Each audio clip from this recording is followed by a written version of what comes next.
Hi, I'm Shaka Hislop, and you're here at Extra Time TV.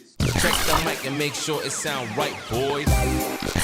Hey everyone, welcome to a very special edition of Extra Time TV. This is Andre Sooklal and the other Andre Samuel. And listen, this is for the first time in a while we have some exciting news. What a wonderful 3-0 victory over Bermuda last night. You know, everybody, I'd like to say a special thank you for looking at the stream. We got 11K views, Andre.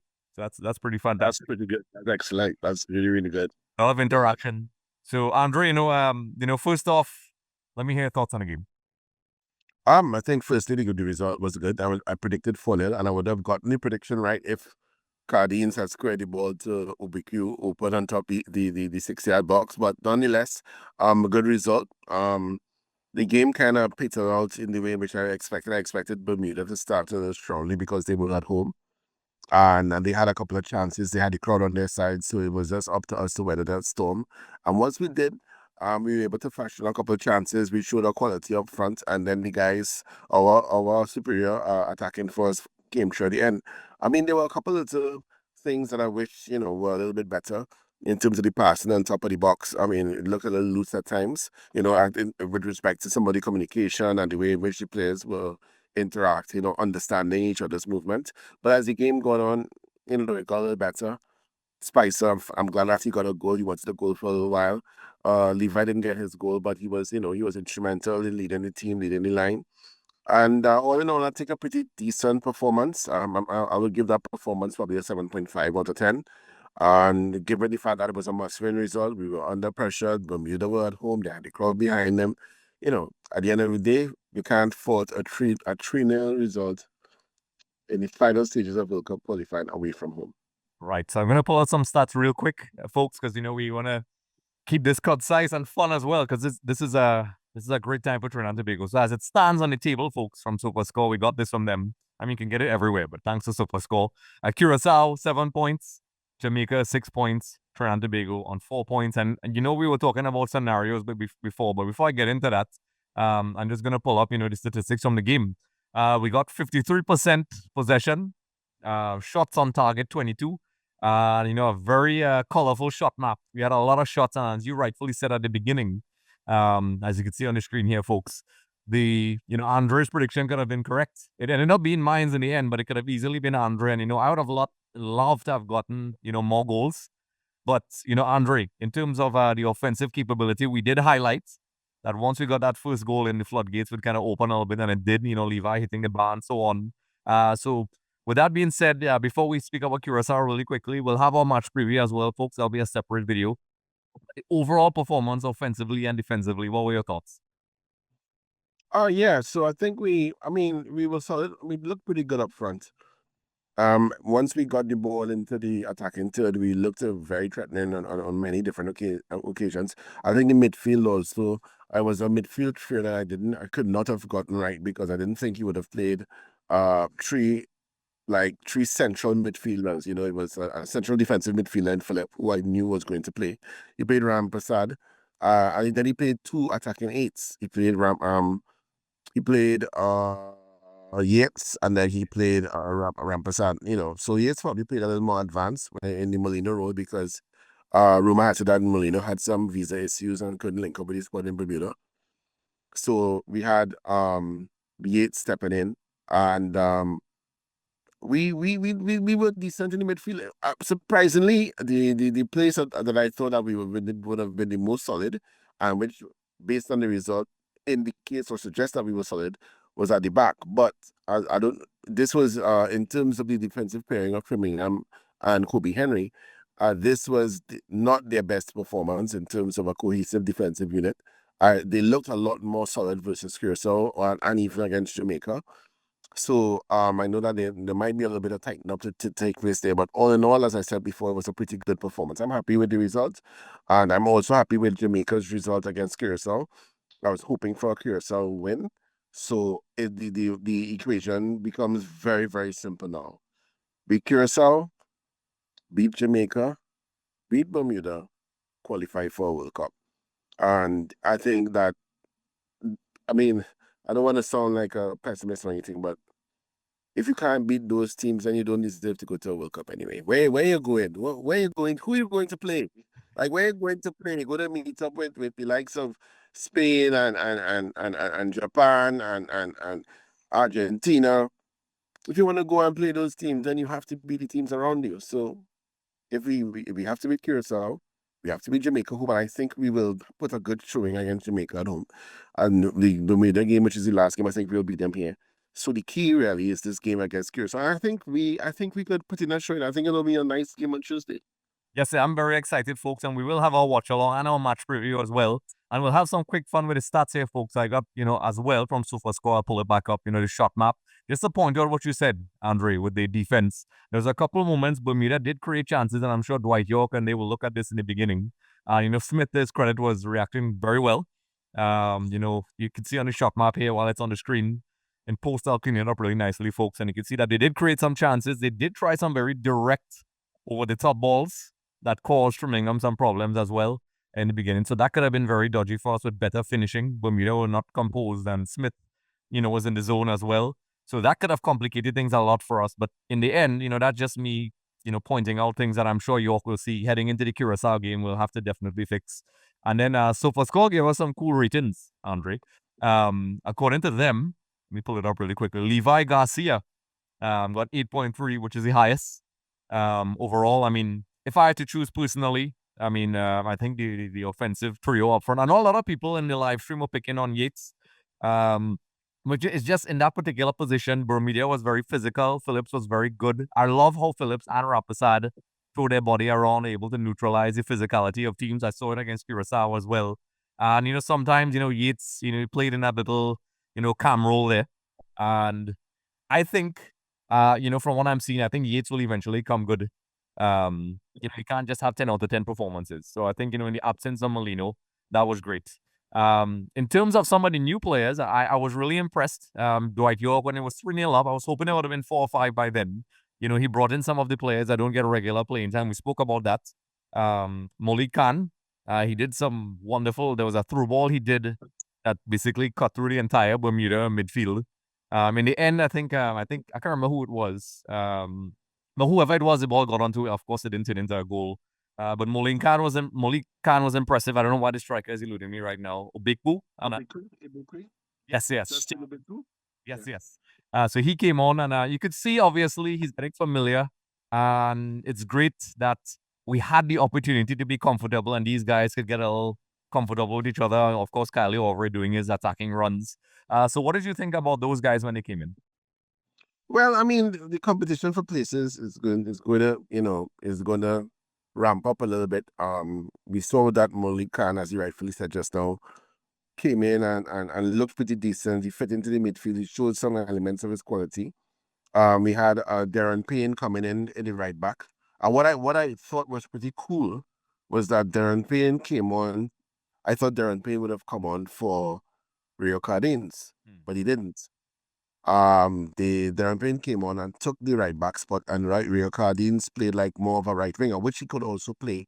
He has that versatility because he's a right wing back, right? And Rio Cardines also looked really, really good from an attacking standpoint. Obiku, the jury's still out with Justin Obiku. I still need to see a little bit more from him. Granted, he hasn't gotten that much playing time for me to fully assess the kind of value that he adds to the team. But all in all, I think that the team is beginning to take some shape.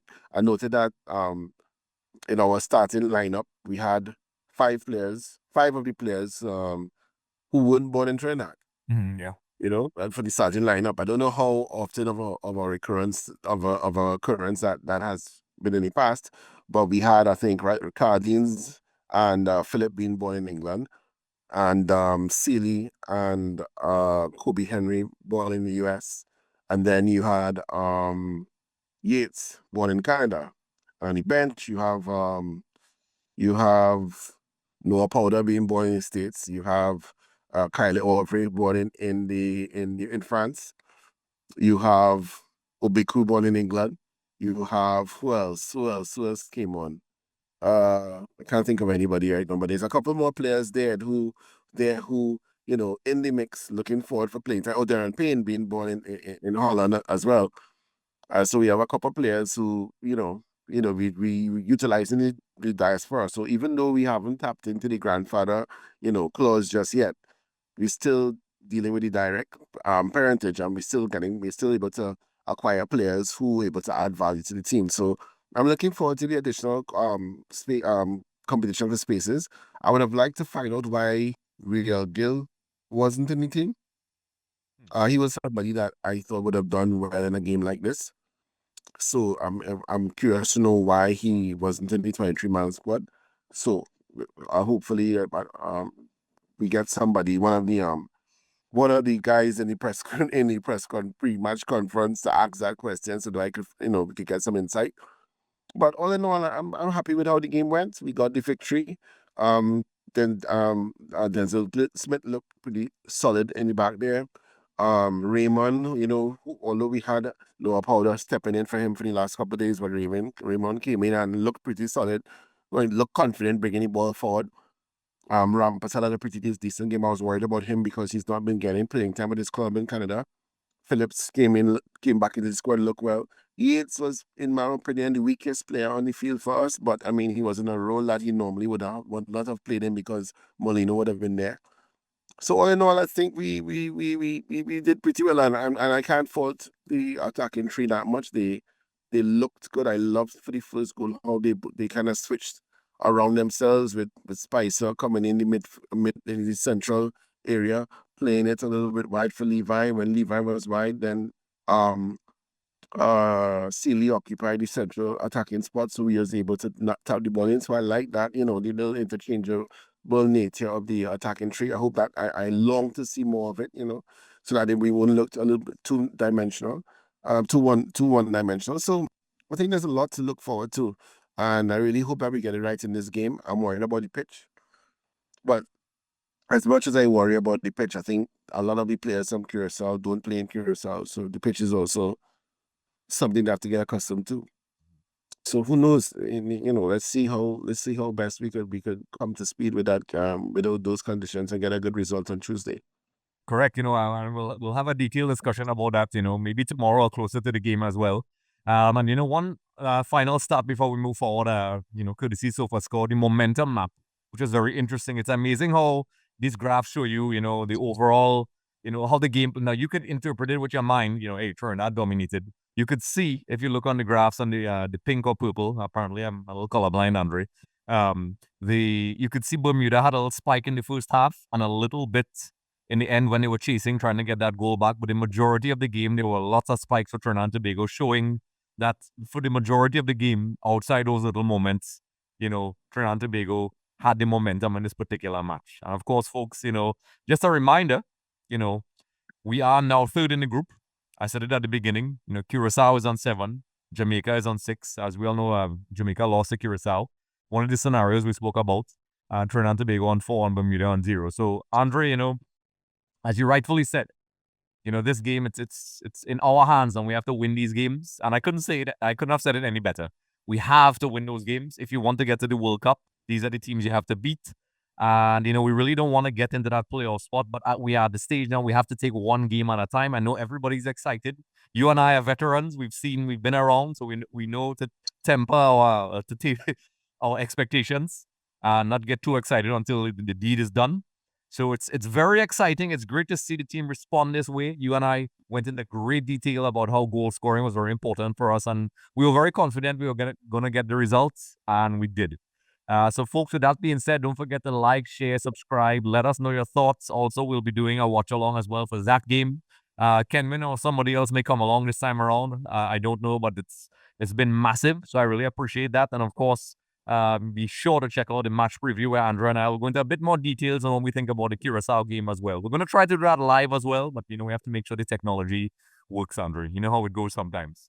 So, with that being said, any final thoughts, Andre? Oh, not really. Again, I'm kind of happy with the result.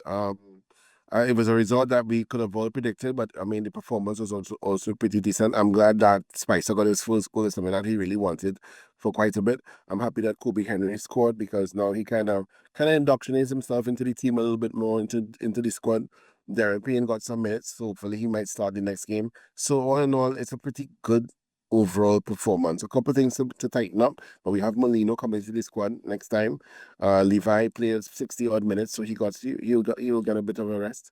So I'm looking forward to see to Tuesday and to hopefully get a positive result. I mean, so far, based on what I had hoped to happen was a victory for Trinidad and a victory for Curacao.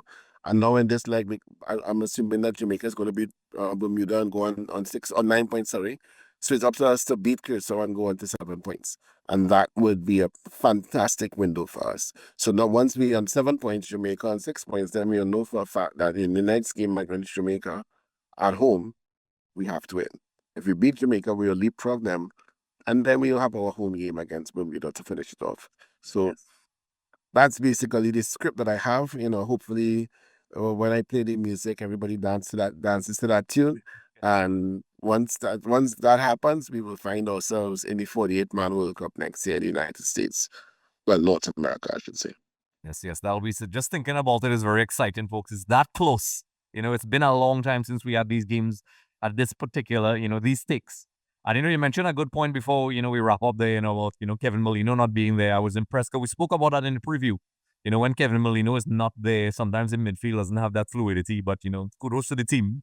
And no disrespect to Bermuda. I think that was the right scenario to get those guys here confident. And, while it was not perfect, it was definitely fluid enough to get the result. And, it could have been easily 5-0 for us. And, also, me being, this is the analyst side of me, Bermuda did create chances. So, not to repeat myself, Yorke is definitely going to pay attention to that. I'm sure his analysts are looking at that right now and saying, hey, pay attention, guys, and paying attention because it was very simple overhead balls. So, with that being said, Andre, it's an exciting time for Trinidad and Tobago. We have an exciting game to look forward to. Folks, we do have that giveaway as well with the jersey from Sportway, from Mitra and those guys. It's a home jersey. So, I'll be doing that random draw definitely after the next game. And, when we get to Trinidad, whoever wins it, I will walk with that jersey and maybe try to get some signatures for them, Andre. Hopefully. I'll try to get a couple. That would be nice. So with that being said, folks, it's been an absolute pleasure. Don't forget to like, subscribe, share, check out all our content. Andre, we'll see you for the preview. All right, take care. Hey everyone, thanks for watching Extra Time TV. Don't forget to like and subscribe.